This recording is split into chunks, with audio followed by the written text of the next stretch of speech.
TN21 here, back with another video. It hasn't been a while, but I am doing a building video. So anyway, we are building a jumping hexapod. I've already installed one of the main servos for the body, but I'll show you the process. Okay, anyways, so I'm using these nice Adafruit sub-micro servos, SG51R, paired with a Raspberry Pi servo controller. I think also from Adafruit. No, this is from Sunfounder. Anyways, I'll show you how to install servos. It's not just pushing them in. So first you want a piece of blue painter's tape or something like that, and you want to put it around your servo.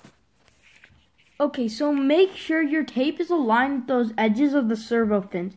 You don't want it to go too high, and tear off the excess tape. After cleaning up the tape, you want to cover the edge of the wire right there with some tape, with some more tape, so when you're putting it into your socket, it won't tear the wire open. Anyways, after putting the tape around your servo, it should look a little something like this. And now you want to push it into the socket, but pay close attention. Do you see this rounded circle right here? You want this part of the servo to be on top of that.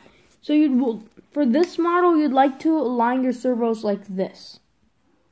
You also should put the wire through your wire holes first.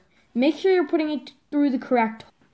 Okay, after you get your wire in its hole, you kind of want to just like pull the wire as close as you can.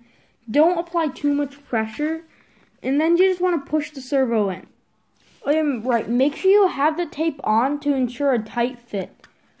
So while you're pushing the servo, every once in a while, just pull out on the wire so you don't want it to get stuck underneath it.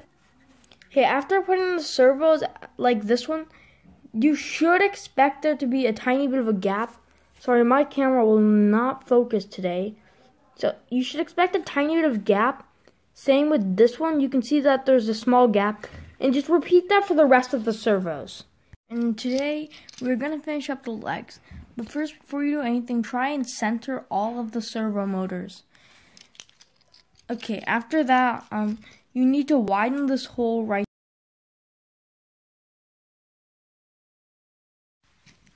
Make sure this is incompletely and flush. So you want to use one screw, specifically one screw. Also, you want to drill.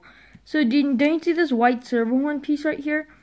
You want to drill into the farthest hole to the edge, just in case though, so you don't break the servo horn. Drill into the one in front of it, and then put one of the screws through it. Okay, after you do the drilling, you don't want to drill through your 3D printed PLA plastic parts. But then you actually want to put the screw through. So make sure you're using the right screw. So you should have two long screws and one shorter screw. You want to use one of the longer screws. Also, before you do any of your drilling, you always want to put some tape over the servo horn.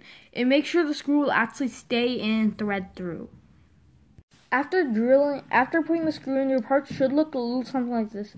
So you want to peel off tape and snap off, like by using these clipper things, to snap off the end of the screw so it doesn't scratch the servo motor a lot.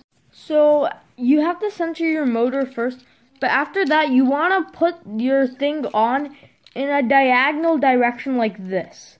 Make sure you do that for the rest of the legs, but before you do that, you have to do one more step. You have to put another servo horn here. So for this last servo horn, you want to use the one shaped like this. And anyways, you're going to be using both of your longer screws, these two.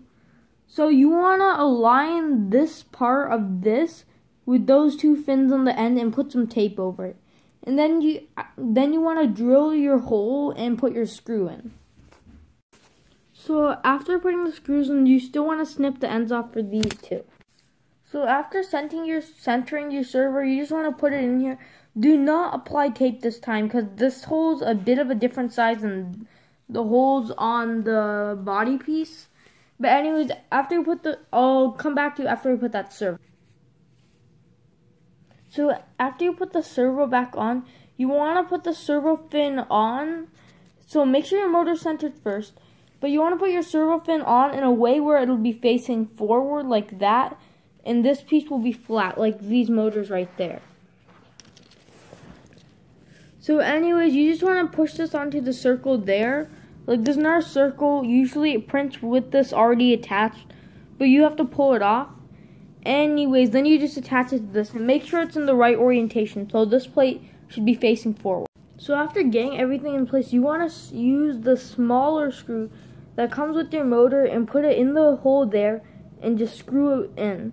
No drilling required for this. Do not drill it. You can damage your motor very bad. Now when you move a motor, expect a bit of friction. Also, don't be too rough with this. You can break the motor.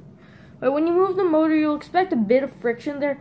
That'll wear out over time. It'll just start scratching off bits of the plastic. Now that's fine. You want it to do at least a bit of that. So anyways, since you've already, with your body plate here, it's the same attaching process. Just make sure this is diagonally facing and this motor is centered. Also, put in the screw. Anyway, after you're done with everything, your thing should look a little something like this. Now we'll add the jumping part of the robot next time. So be on the lookout for part 2, and TN21 out.